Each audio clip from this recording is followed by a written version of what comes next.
This shirt is wicked bright. Hey BookTube, it's Kim at middle of the book march. This is my bookish week for Saturday, October 23rd. Hi. It's been a pretty good week. It started off kind of slow for my reading, but it ended pretty strong. Or did it end pretty strong, or did I end pretty strong? I think I did the reading, so I ended pretty strong. It's just a ramble. I finished 3 books this past week, and I have gone back to work, so I went in every day, and I got my time to do my audiobook listening, so I was able to finish a book that way, which was really cool. And I also have a lot of chances at work to read my Kindle book. So I read my Kindle book on my phone. And it really, I have reading going on all the time. And I love it. I love having a day like that. I love every day being like that. Ebooks, audiobooks, print books, it's all good. All good. So I did finish 3 books last week. And let me tell you what they are.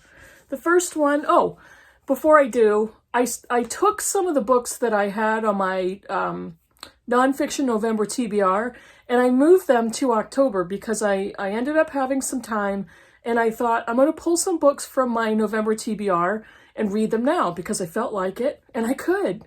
And then that will give me more open time in November to read at a really nice pace and to have a little bit more flexibility. So that's what I did.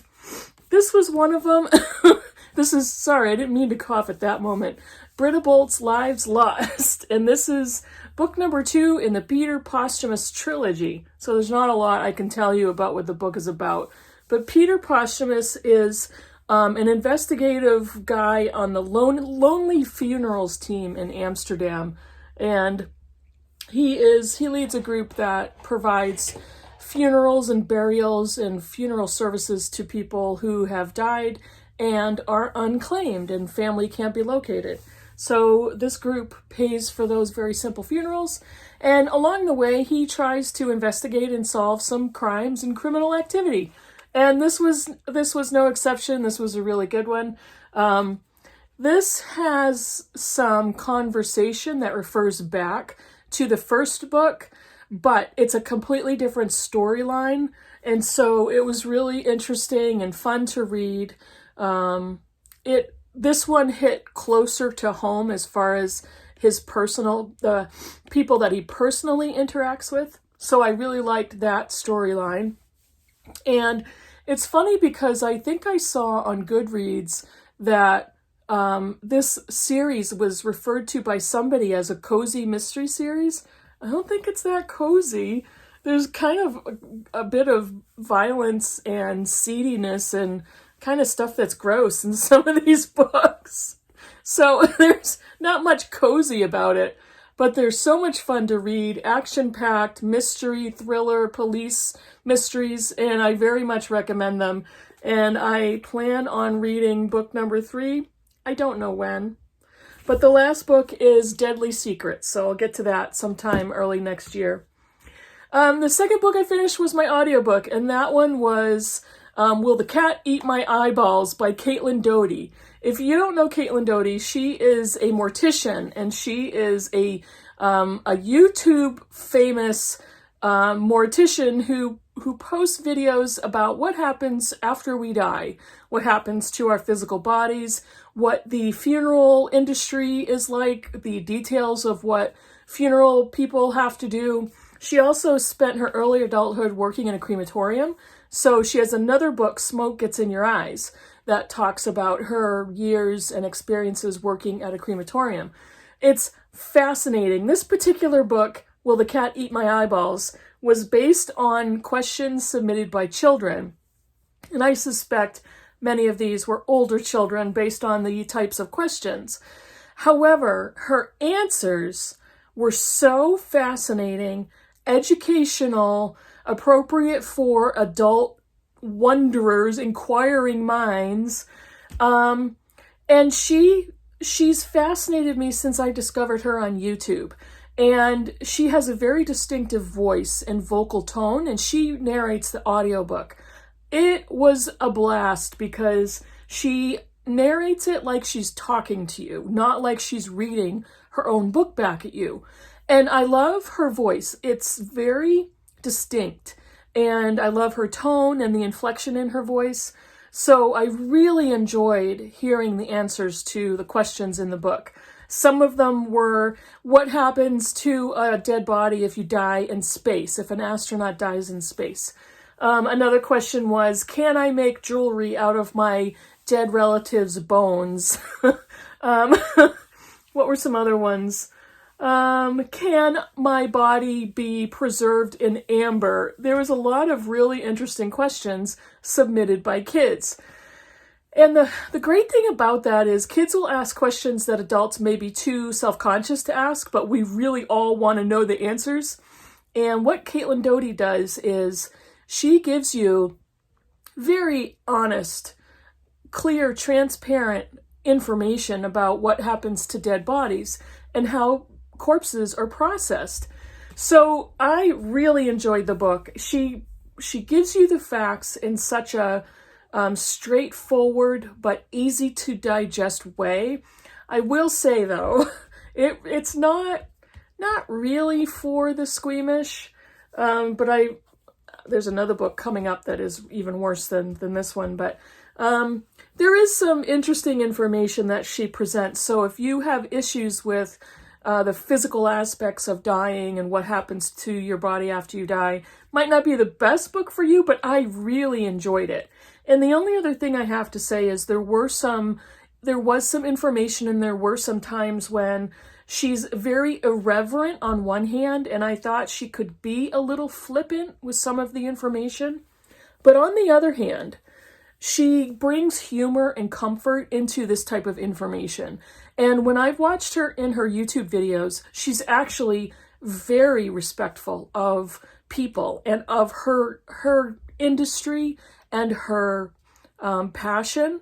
And she's very respectful of people's emotions. So the book is definitely fun and educational and fascinating. So if you're into stuff like that, I would definitely recommend it. The other book, I think this is a 5-star read. I don't even remember if I rated it yet, but I knew as I was reading it that this was special. And this is Paul Cisaquasis, Blanket Toss Under Midnight Sun. And this is a photographic history of Inuit and Métis people from the 1920s to the 1970s. And, excuse me, these are Indigenous peoples from Canada.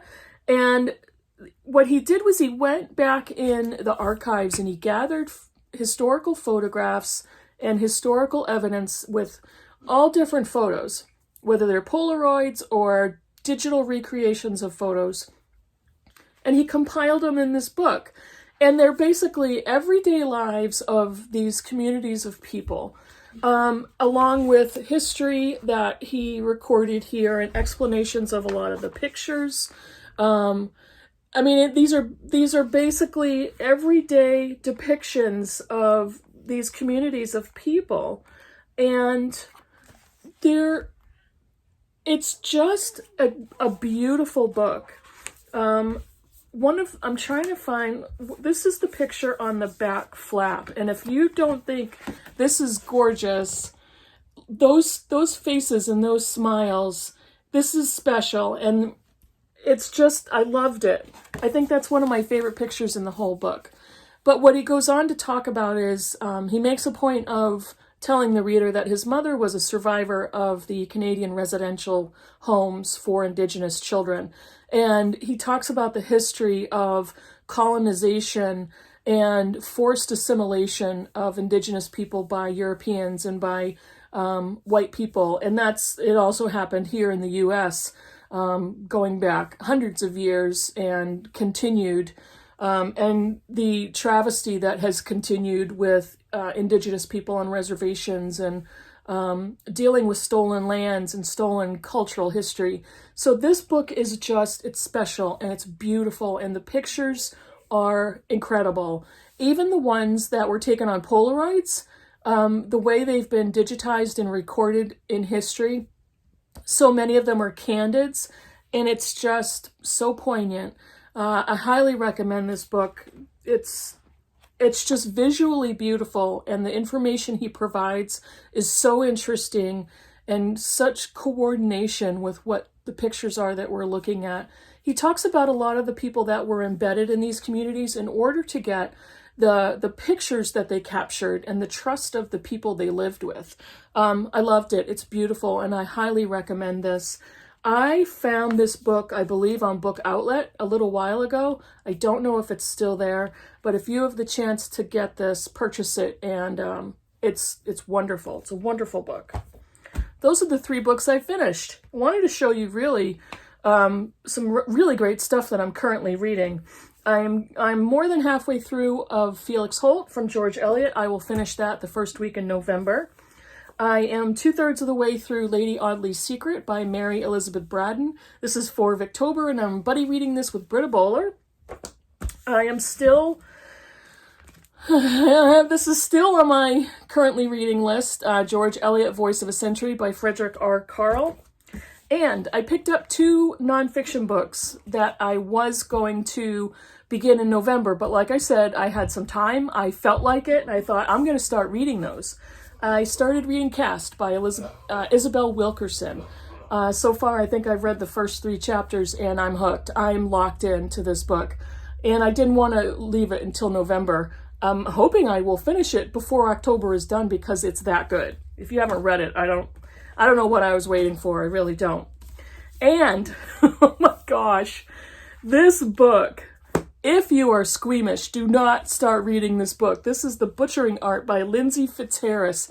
Holy cow, is this good? This is so interesting, so fascinating. The history and the research that she did to provide information on surgery and the medical establishment in the Victorian age, I am beside myself I can't even blink when I'm reading this book. It's like, wow, the information that she's providing me, the way she writes it. This is far more disturbing than Caitlin Doty's book. And so I was reading this at work Friday, and I'm like, I was reading during my lunch, and I was eating a sandwich, and I'm like, oh, this is not good timing at all. This is... I think this is almost illness-inducing, some of the things that she is pointing out. But I'm so fascinated and interested, I just did not want to look away from the page. And I'm only about 20% done with this book. I'm reading the print versus Kindle ebook back and forth. Oh my gosh, I think this is going to be another great one when I'm done with it. So, really glad I picked this one up. I think that's it. I'm having a great time with my reading, and I'm really looking forward to November because I've got some more great stuff coming up. And I recorded everything in my calendar, my Google Calendar, when I have buddy reads and theme months and that type of thing. I am so looking forward to November. Some great books coming up, and I am having a great time with what I'm currently reading and what I just finished. So I hope you're having as good of a time as me. I hope you're getting ready to gear up into November if you're taking part in Nonfiction November.